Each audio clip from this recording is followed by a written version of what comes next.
कैसे हैं शुभम? सर बढ़िया। कैसा लग रहा है? अच्छा लग रहा है सर, खुशी महसूस हो रही है। इंटरव्यू तक पहुंचने के अपने सफर को आप कुछ शब्दों में बताना चाहेंगे? सर थोड़ा संघर्षपूर्ण रहा क्योंकि मैं जॉब में हूँ। हम्म। रेलवे में ट्रैक मेंटेनर के पद पे 10 से 12 घंटे की ड्यूटी होती है हम्म। और उस दौरान थोड़े से छुट्टी और जो मेरे सहकर्मी हैं उनका साथ और बाकी टाइम में अगर मैंने किया है तो और वहाँ उस ये सब संघर्ष करते हुए मैं अगर यहाँ तक पहुँचा हूँ तो मेरे लिए तो एक बहुत अच्छी बात लगी है। ठीक है। ये कौन सा अटेम्प्ट है आपका? ये सर ओवरऑल छठवां अटेम्प्ट का दूसरा इंटरव्यू है सर। ठीक। वर्तमान में जैसे कि आपने बताया रेलवे पर पदस्थ हैं आप। जी ट्रैक मेंटेनर। जी। ट्रैक मेंटेनर ये क्या कार्य होता है इनका? सर ट्रैक मेंटेनर जो रेल की पटरी होती है और आसपास के क्षेत्र होते हैं उनको मेंटेन करके रखना ताकि आवाजाही सुरक्षित हो और आरामदायक हो। ठीक है। क्या आप वर्तमान की अपनी जॉब से संतुष्ट नहीं? नहीं सर, संतुष्ट है। संतुष्ट हो तो लेकिन फिर आप दूसरी जॉब क्यों ढूंढ रहे हो? सर संतुष्ट एक जॉब प्रॉस्पेरिटी से मतलब जॉब प्रोफाइल से अगर मैं देखूं तो अगर जॉब बेरोजगारी से अच्छा है और कहीं ना कहीं सर आगे बढ़ने की उम्मीद है हम्म। और आगे बढ़ना चाहता हूं और तुलनात्मक रूप से उसमें लोगों से कांटेक्ट नहीं हो पाता है, इसकी एक चाह है। और एम तो ये नहीं था सर, बेरोजगार था इससे अच्छा था कि मेरे पास एक रोजगार है। हाँ, लेकिन एम ये नहीं था प्रशासनिक सेवक बनने का। क्या आपका एम प्रशासनिक सेवा में ही आने का है या प्रशासनिक सेवा के किसी पद में आना है? प्रशासनिक सेवा में सर। प्रशासनिक सेवा में मतलब आपको कोई भी पद मिलेगा तो आपको चल जाएगा। जी मान लीजिए आपको सबसे लोवेस्ट पोस्ट मिलती है जी सैलरी के अकॉर्डिंग जी और अधिकार के भी अकॉर्डिंग, जी। तो उसके बाद आप दोबारा ट्राई नहीं करेंगे किसी अन्य पद के लिए? सर बिल्कुल प्रयास करेंगे सर। प्रयास करेंगे। जी। तो आप कौन सा पद पाना चाहते हैं ये बताइए?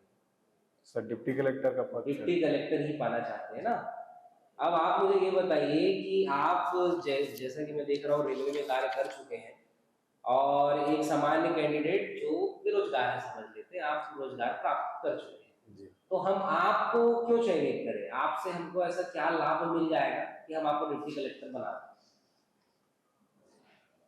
सर थोड़ा सा तो मेरे पास एक्सपीरियंस है लोगों से बात करने का। हम्म।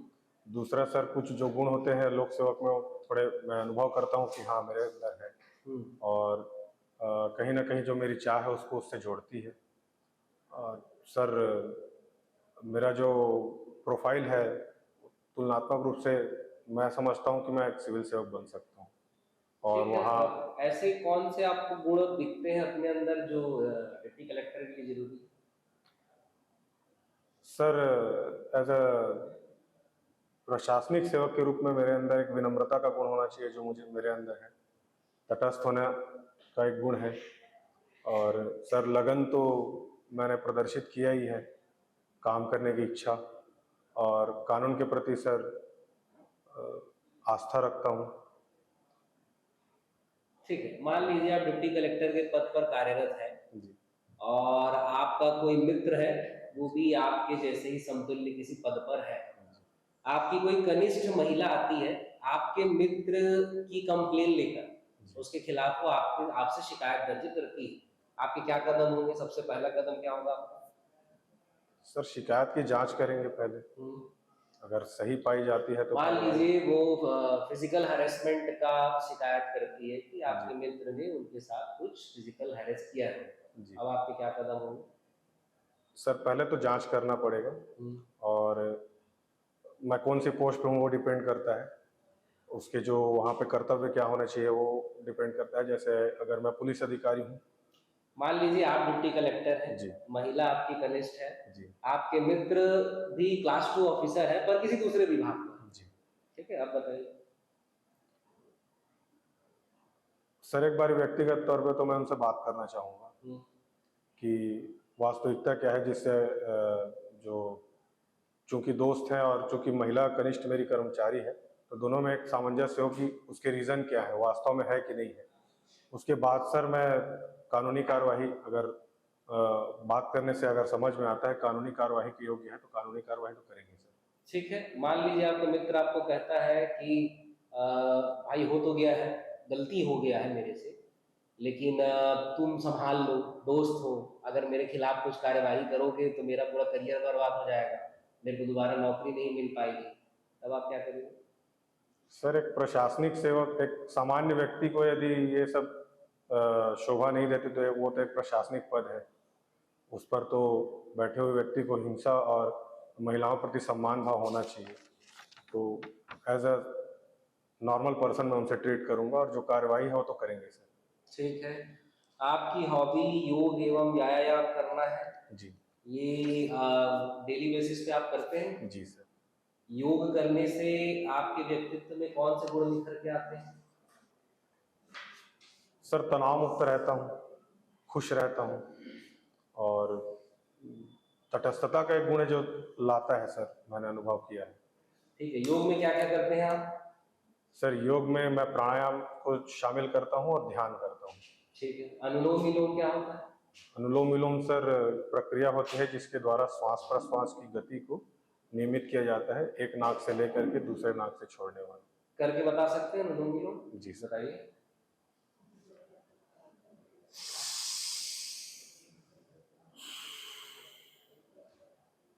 भ्रामरी क्या होता है? सर भ्रामरी सर एक प्रक्रिया है जिसके द्वारा कंपन की क्रिया जो है मस्तिष्क में की जाती है। ठीक है, कंपन की क्रिया कैसे, मतलब आवाज निकाल कर या स्वयं हिलकर, कैसे की जाती है? आवाज से सर। आवाज से। आवाज क्या मुंह से बाहर निकलती है? नहीं। नहीं। ठीक है। चक्रासन का नाम सुना आपने? सर नाम सुना। पता है, आइडिया है चक्रासन? सर किया नहीं है। ठीक। सूर्य नमस्कार जानते हैं? जी सर। सूर्य नमस्कार में कितने आसन होते हैं? सर 8 आसन होते हैं, 12 चरण में किए जाते हैं। 12 चरण में किए जाते हैं। 12 चरण में किए जाते हैं। आसन का नाम पता है आपको? जी सर। बताइए ना आसन का नाम। सर पहले प्रणामासन होता है, फिर हस्तोत्तासन होता है, फिर हस्तपादासन, अश्व संचालन आसन, दंडासन, अष्टांग नमस्कार, भुजंगासन, अधोमुख श्वानासन, ये होते हैं 8 आसन होते हैं।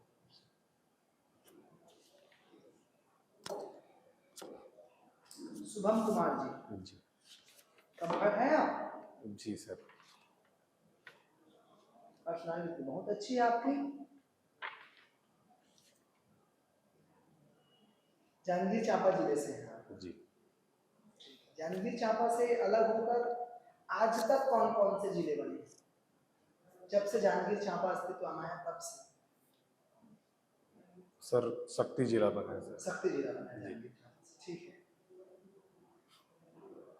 क्या शक्ति जिला बनने से क्या क्या लाभ होगा और कौन कौन से हानि होगा, अब बताइए। सर शक्ति जिला को भी जांजगीर चांपा जिला? जांजगीर चांपा दोनों के लिए, पूरे प्रशासन के लिए, जनता के लिए। सर इसमें एक जिला विभाजन का कॉन्सेप्ट आता है जिसमें जिला विभाजन से सर फायदे होते हैं, प्रशासनिक सुविधा में लोगों की पहुंच बढ़ती है और हितग्राहियों को फायदा होता है, योजना क्रियान्वयन में आसानी होती है और चूंकि क्षेत्रगत जो विस्तार है वो छोटा होता है तो प्रशासन की जो लोगों तक पहुंच और लोगों की प्रशासन तक पहुंच दोनों आसान हो जाती है। अच्छा ठीक है। और क्या क्या नुकसान होगा या क्या हानि होगी, क्या इससे सर नुकसान अगर देखा जाए तो अल्पकालिक है, दीर्घकालिक तो नुकसान नहीं होंगे। अल्पकालिक नुकसान में सर दस्तावेज जैसे स्थानांतरण, अगर कार्यालय स्थानांतरण, दस्तावेज स्थानांतरण और कर्मचारियों पर त्वरित रूप से बोझ बढ़ जाता है सर, ये सब नुकसान होंगे। और थोड़ा वित्तीय भार भी बढ़ता है कि नए कार्यालय बनाना, उनको रिनोवेट करना, इस तरह से। जांजगीर चांपा जिला मुख्यालय कहाँ? जांजगीर की चांपा? जांजगीर में सर। जांजगीर कौन से नदी किनारे बसे? सर जांजगीर नदी के किनारे नहीं है सर। नहीं। तो कौन सा नदी किनारे? जांजगीर चांपा? चांपा है सर। चांपा कौन सा नदी किनारे? हसदो नदी। हसदेव नदी किनारे, ठीक है। हसदेव नदी का प्राचीन नाम पता है आप? सर हस्तु सोमा बोलते थे। हस्तु सोमा बोलते थे। क्या कारण है हस्तु सोमा कहा जाने का? सॉरी सर, जानकारी नहीं। कोई बात नहीं है। शुभम जी, आपने बताया कि आप रेलवे में रहते हैं ना, और जैसा कि आजकल हम देख रहे हैं रेल से जनता संतुष्ट नहीं। Sorry sir? है ना, रेल से जनता अब संतुष्ट नहीं। अच्छा। दुखी नजर आती है रेल से, है ना। इसके पीछे बहुत सारे कारण हैं, आपको भी पता है। मैं कारण जानना चाहूँगा कि रेल इतनी लेट है, ठीक है, ट्रेन की सुविधाएं बहुत ही निम्न स्तर की हो गई हैं? क्या कारण है इसके पीछे? मुझे लेट का कारण बता दीजिए। लेट हो रहा है उसका। हाँ, सर लेट हो रहा है उसका तो 3-4 कारण है। एक तो सर NI नॉन इंटरप्टेड एक काम चलता है जो मेंटेनेंस के अंतर्गत आता है। जैसे अभी हाल ही में शायद 15 दिन पहले करीब चांपा में हुआ था, तो उससे सर लेट होता है क्योंकि सिग्नल नहीं मिलता है। दूसरा सर अभी जैसे बरसात का मौसम था, तो मौसम में जो तकनीकी खराबियां हो सकती हैं उसके कारण एक लेट होता है। जी। तीसरा डेवलपमेंट के लिए जो काम किए जा रहे हैं वो कहीं ना कहीं रुकावट उत्पन्न कर देते हैं अभी हालिया तौर पे, जिसके दीर्घकालिक फायदे हैं सर। नहीं, लेकिन हम देख पा रहे हैं पिछले 3-4 साल से रेल अपने ढर्रे पर, सही ढर्रे पर नहीं चल रहा है। उसका मुख्य कारण ये है सर कि हमारे पास ट्रेनें ज़्यादा हो गई हैं और लाइन कम है।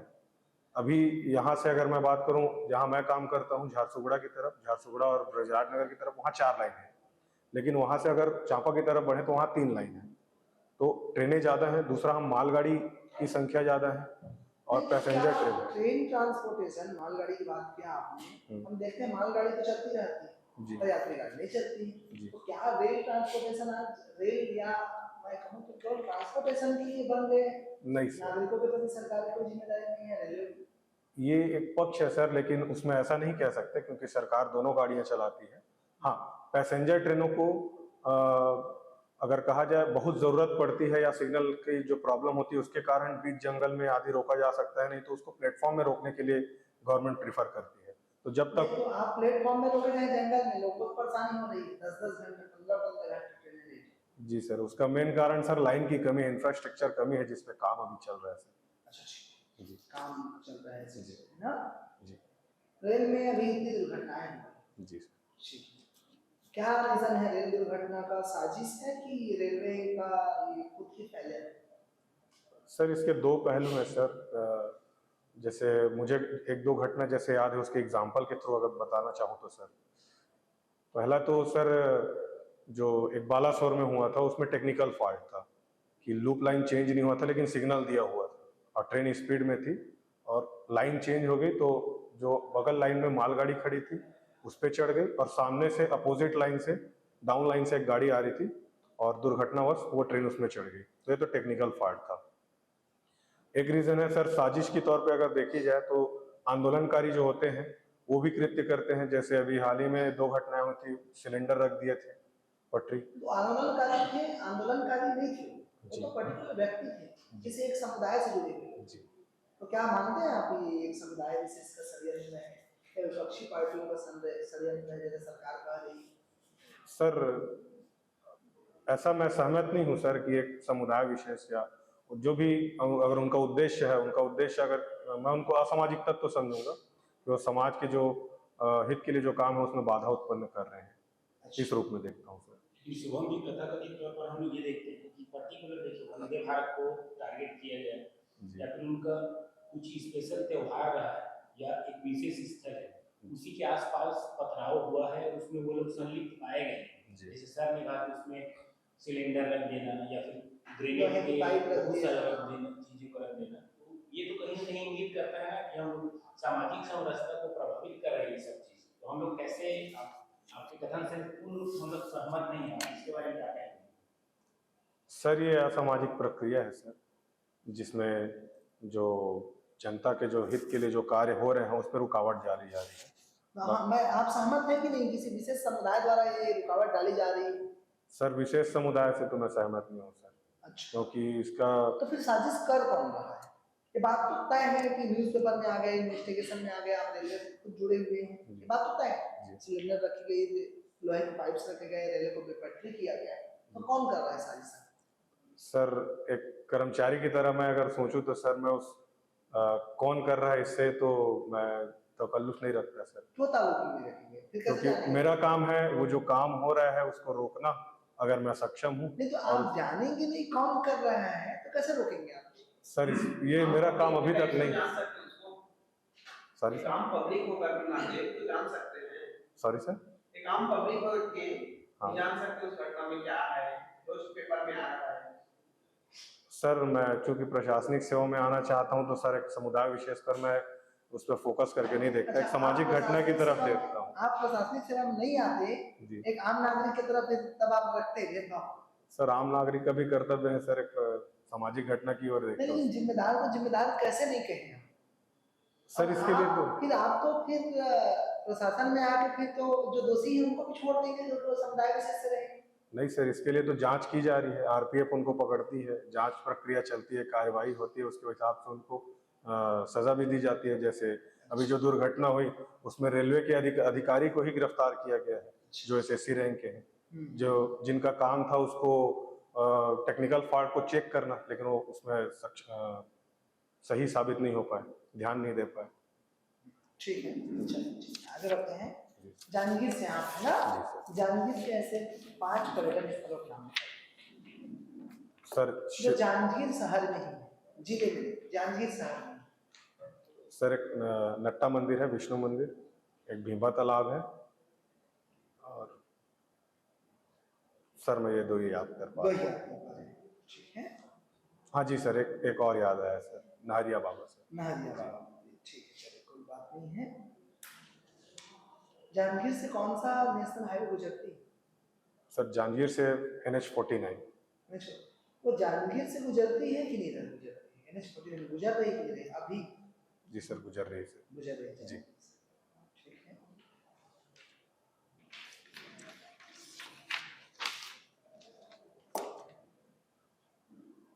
अभी नक्सलियों का मुद्दा बड़ा जोर शोर से चल रहा है शुभम, जी सर। ठीक है। आप क्या मानते हैं, नक्सलवाद वास्तव में आज आतंकवाद का रूप ले लिया है कि वास्तव में लोग अभी भी पिछड़े भोले भाले जनजाति लोग हैं जिनका जानबूझ के इनकाउंटर किया जा रहा है?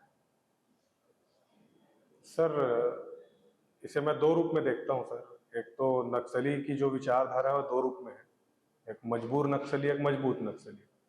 तो जो मजबूत नक्सली हैं जिन पे अभी हमने प्रहार किया 2 दिन पहले, अब एक घटना हुई, तो एक मजबूत नक्सली जो उच्चस्थ पद पे हैं उनके, और जिनकी विचारधारा कहीं ना कहीं प्रशासन से विपरीत है, जिनको चेंज करना लगभग नामुमकिन है। उनकी विचारधारा हम चेंज नहीं कर पा रहे हैं, सक्षम नहीं है अभी तक सरकार। लेकिन मजबूर नक्सली जो है उनके लिए जो सरकार कर रही है उसमें वो सक्षम है। तो कहीं ना कहीं सर एक साजिश तो नहीं है, जो हम कार्यवाही कर रहे हैं एक ठोस हमारे पास जो इंटेलिजेंस है उसके बिहाफ पे कर रहे हैं। जी सर। ठीक है। कौन कौन से ऑपरेशन चलाए गए नक्सलवाद के लिए, नक्सलवाद को खत्म करने के लिए, बताइए। सर आत्मसमर्पण के लिए उनके लिए काम किया जा रहा है।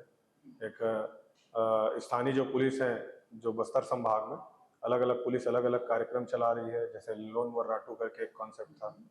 एक अभी हाल ही में सर नियत नेल्लानार करके है, जो विकास को बढ़ा रही है और साथ में सुरक्षा को भी बढ़ा रही है। सर अभी इतना ही याद आ रहा है सर। नक्सलवाद के खात्मे के लिए कौन कौन से बटालियन का गठन किया गया है, आपको आइडिया है? सर अभी CISF की एंट्री हुई है गवर्नमेंट में, स्टेट गवर्नमेंट में। नहीं, पहले कौन कौन से बटालियन का गठन किया जा चुका है? Sir Bastar fighters. हाँ, और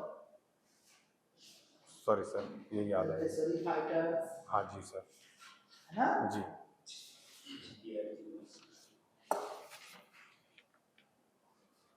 आपने एक देश का नाम सुना होगा, मालदीव, जी सर। जो पिछले कुछ सालों से या कुछ महीनों से चर्चा में है। जी सर। कौन से सागर में स्थित है मालदीव? सर हिंद महासागर में। हिंद महासागर में स्थित है। मालदीव से भारत का कौन सा स्थान सबसे नजदीक है? सर लक्षद्वीप का हिस्सा। लक्षद्वीप का। जी। लक्षद्वीप, लक्षद्वीप कहाँ स्थित है, कौन से सागर में है? अरब सागर में। अरब सागर में। तो मालदीव और भारत का जो विवाद है ये हाल ही में बड़ा चर्चा में रहा। जी सर। आखिर मालदीव से भारत को ऐसा क्या जरूरत है जिसको हम चाह रहे हैं कि मालदीव भारत के पक्ष में रहे, हमसे दूर ना जाए? भाई छोटा सा देश है, समुद्र में है, हमारा तो कोई काम का है नहीं, लेकिन क्यों फिर भी हमारे लिए मालदीव महत्वपूर्ण हो जाता है, बताइए। सर एक तो सांस्कृतिक दृष्टि से और एक पर्यटन की दृष्टि से महत्वपूर्ण स्थल है। कैसे? सर पर्यटन की दृष्टि से क्यों? सामुद्रिक पर्यटन नहीं तो हम हमारा क्या फायदा होगा इससे? मालदीव के पर्यटन से तो उसका विकास है, बल्कि हम तो चाहते हैं मालदीव का पर्यटन डिस्ट्रॉय हो जाए तो हमारा पर्यटन फले फूले। सर एक जो बात है जो मुझे याद आ रही है कि चाइना जो है वहाँ मिलिट्री कैंप या कुछ ऐसा स्थान मालदीव में बनाने की कोशिश कर रहा है, जिसको रोकने के लिए भारत जो है वहाँ संबंध स्थापित करना चाह रहा है, क्योंकि चारों ओर से फिर वो एक बार घेरने की कोशिश चल रही है, अगर कहना उचित हो तो इससे बचने के लिए मालदीव से हम संबंध स्थापित कर रहे हैं। अच्छा, और क्या क्या कैसे इम्पोर्टेंट है मालदीव हमारे लिए, बताइए? पर्यटन तो नहीं है, हमारे प्रधानमंत्री खुद मालदीव के पर्यटन को डिस्ट्रॉय कर दी जी, फोटो डाल दिए है ना जी। मालदीव अब घाटा में चला गया, पता है ना आपको जी सर। विवाद के बारे में? जी सर। ठीक है, चलो ठीक है, मालदीव से बाहर निकलते हैं। एक और देश है जो अभी काफी चर्चे में है, जी ठीक है, वो है ईरान। जी सर। ईरान, और ईरान और इजराइल का युद्ध चल रहा है। अगर आप विदेश मंत्री होते या भारत के प्रधानमंत्री होते तो आप किसका साथ देते? अभी हमारे दोनों देश दोस्त हैं, ईरान भी दोस्त है, इजराइल भी दोस्त है, जी लेकिन अब किसका साथ देंगे हम? सवाल ये है। अब आप प्रधानमंत्री के तौर पर किसका साथ देते हैं? Sir as a PM duty दोनों के साथ खड़े होने की है और दोनों को हिंसा से दूर ले जाने की रहेगी सर। अच्छा, अब मैं बोलूँ एक का साथ देना है तो आप किसका साथ दें? नहीं सर, भारत की विदेश नीति ऐसी नहीं है, वो उनका हस्तक्षेप की नीति है सर। जो उनका निजी मामला है उस पर हम इंटरफेयर नहीं कर सकते। हाँ, हमारे लिए अगर दोनों देश हैं, हम किसी एक देश का समर्थन नहीं कर सकते सर। अच्छा चलिए, पश्चिम एशिया के देशों का नाम बताइए, सर 10 देश। सर कजाकिस्तान, तजाकिस्तान, नहीं, पश्चिम एशिया के देश। मध्य एशिया। सॉरी सर, ध्यान नहीं आ ठीक रहा है, है। कोई बात नहीं है, बस मेरे एक और सवाल का जवाब दीजिए। जम्मू कश्मीर में आज इलेक्शन का रिजल्ट आ रहा है, आज है 8 अक्टूबर जी है ना। जम्मू कश्मीर का जो प्रोविजन है संविधान में, जो उसका प्रावधान है, तो क्या है संवैधानिक दर्जा क्या है जम्मू कश्मीर का वर्तमान में? वर्तमान में सर वो भारत का एक हिस्सा है। एक हिस्सा है, लेकिन संवैधानिक रूप से क्या है? स्टेट और एनी अदर थिंग, राज्य है वो? केंद्र शासित प्रदेश। केंद्र शासित प्रदेश, ठीक है। केंद्र शासित प्रदेश का वर्णन संविधान में कौन से भाग में? सर भाग 10 में है। कंफर्म है आप? सर एक बार रिकॉल करना पड़ेगा। सॉरी रिकॉल करिए एक बार। जी सर, जहाँ तक याद आ रहा है भाग 10 में है, बाकी एक बार पढ़ना पड़ेगा। चलो, आप श्योर नहीं है ना? जी श्योर नहीं, ठीक है, कोई बात नहीं है ना। जम्मू कश्मीर में कितनी सीटें हैं टोटल विधानसभा की? अभी सर 114 सीट है। 114 सीट। जम्मू कश्मीर कितने सीटों पर चुनाव हो रहा है? सॉरी सर, पढ़ना पड़ेगा एक बार, ये पढ़ना पड़ेगा, ठीक। क्या पीओके में चुनाव हो रहा है? सर सीट तो वहाँ 24 सीट निर्धारित है, लेकिन जानकारी नहीं है सर। तो 114 में 24 घटा दीजिए, 90 सीट है ना, इसलिए पीओके में 24 सीटों पर चुनाव नहीं हो रहा है। जी सर। क्या मानते हैं, पीओके हमारा हिस्सा है तो इसको पाकिस्तान को दे देना चाहिए? नहीं सर, पीओके हमारा हिस्सा है, माननीय गृह मंत्री जी ने कहा भी है। अच्छा, आप क्या मानते हैं? आप ऐसा नहीं लग रहा है कि मोदी सरकार या जो अभी बीजेपी सरकार है वो, ठीक है, पाकिस्तान वाले मुद्दा को ज्यादा तवज्जो देती है, पीओके को लेने की बात करती है, तो ये केवल एक मुद्दा ही है जनता के सामने आने का बीजेपी का, माननीय गृह मंत्री जी का, कि वास्तव में इसमें कोई आधार है, पीओके पर कोई भारत का हिस्सा है, हक है? आप बताइए जब। जी सर, जब कश्मीर को जब भारत में शामिल किया गया था तो पीओके का जो पार्ट था वो पूरे कश्मीर उसके साथ भारत में शामिल हुआ था। वो तो युद्ध के दौरान वहाँ पाकिस्तान की मिलिट्री ने वहाँ अधिकार किया था और हमने अपनी सेना पीछे कर ली, उन्होंने नहीं की, तो अभी वो उनके अधिकार क्षेत्र में है। तो आप क्या मानते हैं, उनके लेना चाहिए कि नहीं लेना चाहिए? लेना और चाहिए। क्या संविधान हमको इस बात की इजाजत देता है कि हम दूसरे देश द्वारा जो क्षेत्र अधिग्रहित करके ही रखा गया है, तो क्या हम उसको कब्जा करें वापस? सर उसमें कब्जा नहीं करेंगे, वो तो हमारा ही हिस्सा है सर। अच्छा, हमारा ही हिस्सा जी। है। अच्छा ठीक है, अगर क्या भारत चाहे तो, और अब चलिए पीओके को हमने ले लिया, क्या भारत चाहे तो पाकिस्तान के भी कुछ क्षेत्रों पर हम कब्जा करना चाहें तो कर सकते हैं? नहीं सर, भारत ऐसा नहीं चाहेगा सर। नहीं चाहे तो कब्जा करना चाहे तो क्या संविधान हमको इसकी इजाजत देता है? नहीं सर, इजाज़त तो देता है कि वहाँ के जो लोग हैं अगर शामिल होना चाहते हैं तो अधिकृत क्षेत्र के रूप में कर सकते हैं। नहीं, लेकिन भारत का संविधान ये भी कहता है भारत चाहे तो किसी अन्य देश की सीमा को भी भारत में शामिल कर सकता है। हाँ, कौन सा शब्द है जिससे तय होता है कि अधिगृहित क्षेत्र से। नहीं, कोई एक शब्द है भारत की विशेषता में शामिल है, चाहे तो भारत विदेशी खंड को ले सकता है और चाहे तो दे सकता है। सॉरी सर, ध्यान एक शब्द है संप्रभु राष्ट्र, जी संप्रभु राष्ट्र जी। है ना, और संप्रभुता की निशानी है कि हम निश्चित तौर पर चाहे तो पाकिस्तान को भी भारत में मिला सकते हैं अगर हम सक्षम हैं तो, है ना? सर इस बारे में पढ़ना अच्छा पड़ेगा। चलो ठीक है, कोई बात नहीं है, मतलब आप सक्षम है ना, मतलब आप जो है सहमत है ना पीओके हमारा है हम लेकर आए। इस सर बात से पीओके तो सहमत है? हमारा ही है सर। इस बात से सहमत है? जी सर। भाई निश्चित तौर पर पीओके हमारा है हम लेकर आए, जी, है ना? लेकर रहेंगे नहीं शब्द यूज करूंगा सर, पीओके हमारा है, उस पर अभी बात चल रही है। डेफिनेटली लेकर रहेंगे। क्योंकि यहाँ युद्ध होने की आशंका है सर, क्योंकि अभी भी पाकिस्तान उसे अपना एरिया समझता है। अच्छा अच्छा, तो आप युद्ध के पक्ष में? युद्ध के पक्ष में। अच्छा ठीक, पाकिस्तान तो देगा नहीं अपने मन से। सर इसके लिए विदेश नीति में जो तत्व है उसमें। ठीक सर। शुभम कुमार जी जी वर्तमान में रेलवे में सेवा दे रहे हैं अपना, है ना? जी। अच्छा शुभम जी, हम लोग एक चीज चर्चा में रहे, डेडिकेटेड फ्रेट कॉरिडोर क्या है ये? डेडिकेटेड कॉरिडोर्स बनाए गए हैं रेलवे की तरफ से, ऐसा कुछ सुना है आपने? सर नहीं, अभी तक नहीं सुना है सर, सॉरी सर। ठीक है, ट्रैक मेंटेनर हैं आप? जी ट्रैक मेंटेनर प्रमोशन चैनल क्या है? सर, ट्रैक मेंटेनर मैं अभी 4 हूँ, फिर सीनियरिटी बेसिस पे 3, 2, 1 मतलब रहेंगे ट्रैक मेंटेनर? हाँ, अभी फिलहाल वही रहेंगे। हाँ, एक रेलवे में एक ऑप्शन है जीडीसी और एलडीसी करके, 2 एग्ज़ाम होते हैं। जीडीसी के थ्रू मैं अदर डिपार्टमेंट में भी जा सकता हूँ एग्ज़ाम के थ्रू, और एलडीसी में अपने ही डिपार्टमेंट में इंजीनियर के पद तक जा सकता हूँ। ठीक है, मेरे को जहाँ तक पता है ट्रैक मेंटेनर अगर नॉर्मल प्रमोशन के चैनल में अगर जाए तो ट्रैक मेंटेनर ही रहता है, भले उसका ग्रेड बदल जाए। जी ऐसा ही है? जी।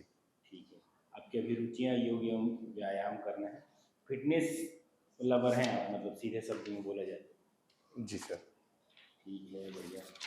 अच्छा, हम लोग एक चीज़ सुनते हैं, नैरो गेज और वाइड गेज दोनों में क्या अंतर है? सर अलग अलग पैमाने हैं, अभी तो खैर बंद है, ना ही हमको ये सब ट्रेनिंग में भी बताया गया। हमें अभी ब्रॉड गेज जो है, जो अभी चल रहा है 1.676 जो है उसके बारे में पढ़े हैं, ये ब्रॉड गेज है। नैरो गेज सर जो छोटे लाइन होते हैं जिनकी लंबाई 1 मीटर से कम होती है, वो पटरी होती है। किस मीटर की कुछ दूरी होती है, कुछ फिक्स एरिया है, पता है आपको उसका? नहीं सर, इसके बारे में जानकारी नहीं है।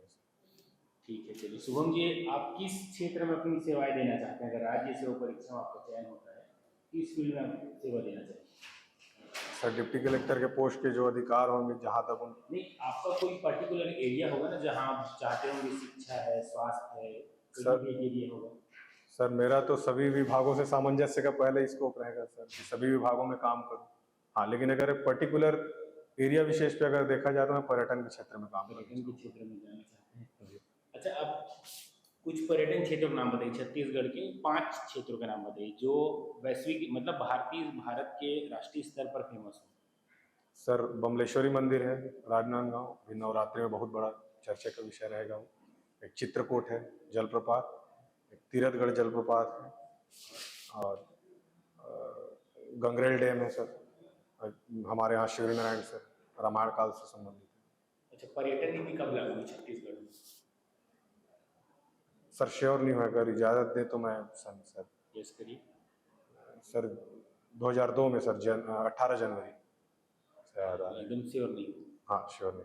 अच्छा, पर्यटन क्षेत्र में अगर जैसे बदलाव लाने हो तो क्या कुछ 3 मुद्दे बताइए जो जिन कमियों को आप सुधारने का प्रयास करेंगे अपनी इस सर इंफ्रास्ट्रक्चर थोड़ा डेवलप करना पड़ेगा, और लोगों को जो रोजगार के अवसर हैं उनको देने पड़ेंगे, कि जो लोकल है वहाँ के जो क्षेत्र विशेष में उनको स्किल डेवलपमेंट करना पड़ेगा। और सर अभी तक एक बहुत बड़ी कमी है जिस पे काम करना जरूरी है, कि यहाँ से बाहर जो पर्यटन में छत्तीसगढ़ में जो स्कोप है, बाहर के लोगों को पता ही नहीं है, अदर स्टेट के लोगों को, कि यहाँ नहीं सर, इस क्षेत्र से मैंने कभी किसी योजना को नहीं देखा नहीं सर। चलिए मैं आपको योजना का नाम बता रहा हूँ, जी। राम गौठान योजना। जी सर। क्या लगता है वो प्रभावी है? सर अभी तो इसमें इसको डिसकंटिन्यू कर दिया गया है सर, इस योजना को। नहीं ठीक है, लेकिन गौठान तो अभी बने हैं, स्कीम तो अभी भी है। सर योजना प्रभावी थी, उसका क्रियान्वयन में थोड़ा सा दिक्कत था। क्रियान्वयन। जी, योजना बहुत प्रभावी थी, इससे शुभम जी, आपके घर में ये सोनार वाला काम करते हैं कोई? जी सर। आपके फैमिली में करते हैं? जी, पिताजी करते हैं, भाई करते अच्छा, हैं। मेरे एक दोस्त भी हैं, वो भी सोनार फैमिली से ही बिलोंग करते हैं, जी। लेकिन वो तो ग्रुप डी वगैरह इन सब चीज़ों से अच्छा अपना बिजनेस को बेहतर मानते हैं। तो आप मतलब शासकीय सेवाओं में तो प्रशासनिक पद तो बढ़िया है, लेकिन ग्रुप डी में रहकर अपना सेवा देना थोड़ा आपको सही डिसीजन है? सर अभी हम लोग पारंपरिक रूप से तो काम करते थे, लेकिन अभी जब से मैं जानने लायक हूँ तब से सर हमारा जो बिजनेस है वो थोड़ा ओवर अंडररेटेड हो गया था, क्योंकि अभी जो हम प्रतिस्पर्धा है उसमें हम सक्षम नहीं हो पाए, ये हमारी थोड़ी कमी थी। तो सर, और चूंकि मेरे घर में सभी जॉब में हैं, तो मुझे भी जॉब के लिए ही प्रेरित किया गया। और पिताजी हमारे कहते हैं कि जो कारीगरी है वो मुझ पर छोड़ दो, बाकी आप अपना काम करो। अच्छा शुभम जी, शुभम का क्या अर्थ होता है? सर सकारात्मक सर, शुभ, अच्छा। तो आपके में क्या सकारात्मक? सर सबसे बड़ा एग्जाम्पल तो मेरा जॉब प्रोफाइल ही है सर, इसमें सकारात्मकता में, क्योंकि फील्ड में बहुत सारी नकारात्मकताएं आती है, फिर भी मैं वहाँ पॉजिटिव रहता हूँ सर। 100 सुनार के 1 लोहार का क्या मतलब है? सर कुछ छोटे और असफल प्रयासों से बढ़ के एक अच्छा प्रयास, और पूरी एफिशिएंसी के साथ प्रयास। आप प्रयास किए कभी? सर एक बारी प्रयास किया था, इंटरव्यू से बाहर हुआ, अभी फिर करने की कोशिश कर रहा हूँ सर। ठीक है। अब जैसे कि बोले महतारी वंदना योजना अच्छा जी है ना? तो ये फ्री में पैसा बांटना ये कोई अच्छा योजना हो सकता है?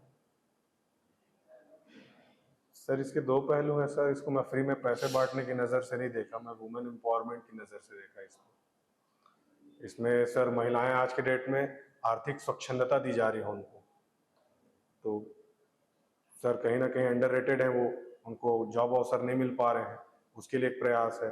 और आर्थिक रूप से सशक्त होंगी महिलाएं तो अपने डिसीजन मेकिंग में काम करेंगी सर। तो इसको ऐसे भी तो किया जा सकता था, कुछ इन लोगों को मतलब ट्रेनिंग दिया जाता है ना? जी सर। जैसे कि जितना बांट रहे हैं, जैसे एक गांव है, मान लीजिए 50 महिलाओं को दे रहे हैं, जी। 50,000 रुपया है वहाँ, ठीक है? तो 50,000 रुपये का एक सेंटर चलाते अपन, कुछ उनको सिखाते, उसके बाद उन लोग खुद कुछ कर लेते, जीवन भर चलता है ये। एक कोई ये क्या योजना आपको नहीं लगता चुनाव का मतलब प्रलोभन है करके? नहीं सर, इस नज़र से तो नहीं देखा मैंने। हाँ, इसमें सुधार जरूर किया जा सकता है कि उनको जो पर्टिकुलर व्यक्तिगत पैसा दिया जा रहा है तो उनके यूसेज भी उनको बताया जाए, लेकिन सामूहिक रूप से करने के लिए सरकार अलग प्रयास कर रही है। जैसे कि अभी कुछ दिन पहले अभी जैसे रायपुर में आंदोलन हो रहा है ना? जी। या तो एसआई भर्ती को लेके या शिक्षक भर्ती को लेके, उनके माँ बाप भी आए हैं, जी। है ना? आप भी वीडियो देखे होंगे और पेपर में भी आ रहा है कि भाई आप हमारा 1,000 रुपया को आप रखिए, लेकिन हमारे बच्चे को रोजगार दीजिए। जी। वो लोग खुद ही बोल रहे हैं 1,000 से हमारा कुछ नहीं होने जाना है। और आज की डेट में सही बात है यार, 1,000 में क्या होगा? सर 1,000 में क्या होगा वाली बात तो नहीं है सर, जो ग्रामीण क्षेत्र में 1,000 रुपये बहुत होता है। और दूसरी बात, अगर महिलाएं कह रही हैं तो कहीं ना कहीं वो अपने बच्चों का फ्यूचर देख रही हैं, उनको पैसे से ज्यादा अपने बच्चों का फ्यूचर अच्छा लग रहा है। आप तो बोले, लेकिन आर्थिक सशक्तिकरण हो रहा है, तो 1,000 से कैसा आर्थिक सशक्तिकरण होगा, वही समझ नहीं पा रहे हैं हम लोग। सर ग्रामीण क्षेत्र में 1,000 रुपये बहुत होता है, जहाँ ठीक से है शुभम, अभी जैसे बोलते हैं कि अपने को इतिहास गलत पढ़ाया जाता है, इस बात से आप सक्षम हो? Sorry sir. इतिहास गलत पढ़ाते हैं करके बोलते हैं ना, सुने हैं? नहीं सर, मैंने तो ऐसा नहीं सुना था। ऐसे नहीं सुने आप? ठीक है। अब जैसे कि जांजगीर चांपा से है ना, शिवरी नारायण को जानते हैं? जी। जांजगीर चांपा और शिवरी नारायण में कुछ पौराणिक कथा है। जी। हाँ, जानते हो अगर बताइए उसको, क्या है? सर शिवरी नारायण तो रामायण कालीन स्थल है, जहाँ शबरी के जूठे बेर खाए थे श्री राम ने, ऐसी एक कथा जनमानस की चलती है। और जांजगीर को जो कलचुरी वंश के शासक थे जाजल देव प्रथम, उन्होंने बसाया था। और वहाँ एक और कहानी कि जो वहाँ का भीमा तालाब है, वो जो पांडव जो थे भीम, उनके गदा के प्रहार से बना, इस तरह की कहानी है। और जांजगीर में कौन सा मंदिर है? विष्णु मंदिर है। विष्णु मंदिर वो पूर्ण रूप से बन गया है? नहीं सर, तो उसके लिए भी एक कहानी है सर, कि जो शिवनारायण का मंदिर है और जांजगीर का मंदिर है, हाँ, उन दोनों को छहमस्सी रात में बनाने का एक मुहिम चला था, और शिवनारायण का मंदिर पहले बन गया, जांजगीर का मंदिर नहीं बन पाया उस रात में, इस कारण वो अधूरा है, वहाँ कलश स्थापना नहीं हो पाई। इस तरह से एक कहानी है। ठीक। कौन सा पेपर अच्छा गया आपका? सर सभी पेपर अच्छे बने। फेवरेट कौन सा सब्जेक्ट है आपका ये सिविल सर्विस का? सर सभी को बराबर महत्व देने का तो प्रयास किए हैं सर, अब जिसमें ज्यादा कोई नंबर रहता है है। ना, जैसे कि इस सब्जेक्ट मेरा अच्छा लगता है, पढ़ने में इंटरेस्ट है, इतिहास संविधान कुछ भी तो होगा एक। सर अभी जो पीएससी का हमारा सिलेबस है वो यही तो सिखाता है कि सभी, क्योंकि बहुत ज़्यादा विषय है, सभी पे सामंजस्य स्थापित करना पड़ता है, तो सर मैं सभी को बराबर पढ़ने की कोशिश करता हूँ। ऐसा कोई फेवरेट विषय तो नहीं है। मौलिक अधिकार और नीति निर्देशक तत्व में क्या अंतर है? मौलिक अधिकार सर, व्यक्ति को एक संवैधानिक अधिकार दिया गया है ताकि उसका चहुमुखी विकास हो सके, और नीति निर्देशक तत्व राज्यों के कर्तव्य हैं जिसके द्वारा एक लोक कल्याणकारी राज्य स्थापित किया जा सके। और अंतर सर। ठीक है, आप मान लो एसडीएम बना दिया जाता है आपको, जी सर। ठीक है, तो दूसरों से क्या अलग करोगे आप? जो कर चल रहा है वो तो चल ही रहा है ना, जैसे कि रहता है ना, मैं बड़ा पोस्ट ऑफिस पर चला जाऊँ तो ये कर दूँ, है ना, तो आपको कुछ लगता है ऐसा कि कुछ एसडीएम बना दिया जाए तो आप कुछ अलग करके दिखाएंगे दूसरों से?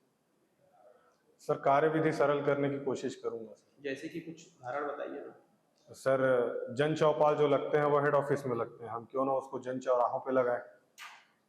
संभव है जन चौराहों पे लगाना पाना? सर हमारे यहाँ कोशिश किया गया है इस बारे में, जो एसडीएम महोदय हैं और कलेक्टर महोदय हैं वो कोशिश किए थे, तो उससे प्रेरणा मिली मुझे उस चीज़ की, नया लगा ये चीज़ मुझे। ठीक है, अभी वर्तमान में राष्ट्रपति कौन है? सर महामहिम द्रौपदी मुर्मू जी। गृह मंत्री? श्री अमित शाह जी। और सीएम कौन है अभी? श्री विष्णुदेव साय जी, छत्तीसगढ़ के सीएम सर। राज्यपाल? महामहिम सर श्री रमन डेका जी। उप मुख्यमंत्री? छत्तीसगढ़ के सर 2 उप मुख्यमंत्री हैं, श्री विजय शर्मा जी, श्री अरुण साव जी। ऐसे दो लोगों को क्यों उप मुख्यमंत्री बनाया गया है? दो लोगों को उप मुख्यमंत्री बनाया गया सर सॉरी सर, ऐसा तो मैंने नहीं सोचा अभी। संविधान में कोई प्रावधान है दो मुख्यमंत्री का या उप मुख्यमंत्री का कोई प्रोविजन है संविधान में? नहीं सर, संविधान में तो नहीं है। तो फिर कैसे उप मुख्यमंत्री बनाए जाएंगे? पद ही नहीं है संविधान में। Sorry sir. अच्छा ठीक है। शिक्षा मंत्री कौन है? सॉरी सर, याद नहीं आ रहा है।